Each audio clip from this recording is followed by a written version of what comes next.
Le Cercle Enchanté, cette histoire du cirque qui découle depuis le 19e siècle avec Ashley, le moment où tous les chapiteaux vont commencer à naître.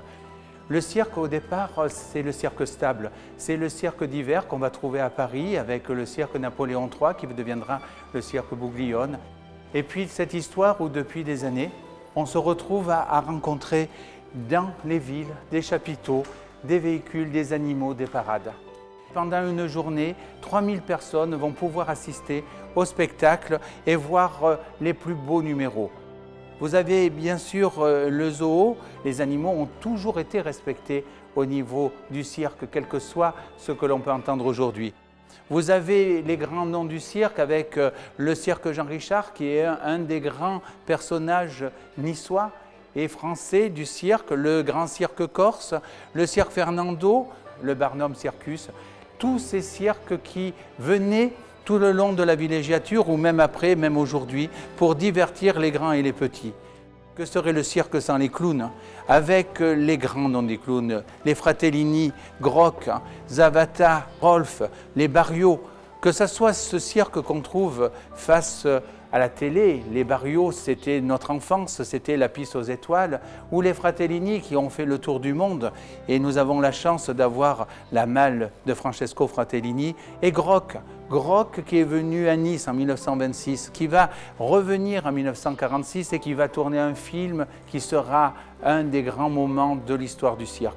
Maintenant, nous allons parler du corps célébré. Tous ces numéros qui mettent le corps de l'homme et de la femme en valeur, les plus beaux personnages. Alors, bien sûr, nous ne sommes peut-être pas aptes à pouvoir jongler comme ces jongleurs, faire les mouvements acrobatiques tels qu'ils les font, mais par contre, nous avons tous dans le cœur cette envie d'y arriver. Et puis le magicien qui va nous faire apparaître les lapins dans la tête. Dans l'exposition, 50 000 personnes sur la promenade des Anglais, devant le Ruhl, en plein centre-ville, qui décident de voir 40 artistes en train de marcher dessus de cette promenade des Anglais.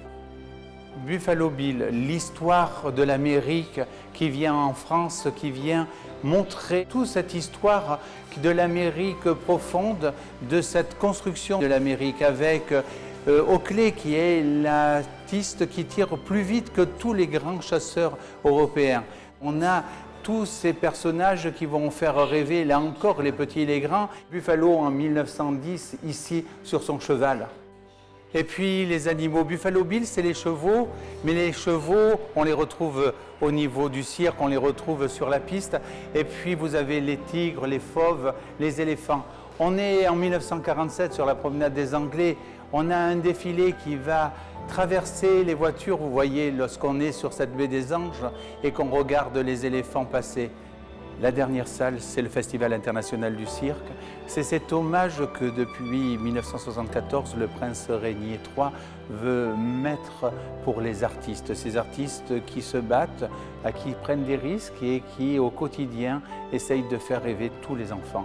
Alors, lorsque vous rentrez dans la salle, c'est 44 ans de Festival international du cirque, c'est les plus belles affiches, c'est en même temps la rencontre avec les numéros, les éléments importants. C'est difficile d'en parler tellement ces numéros sont importants.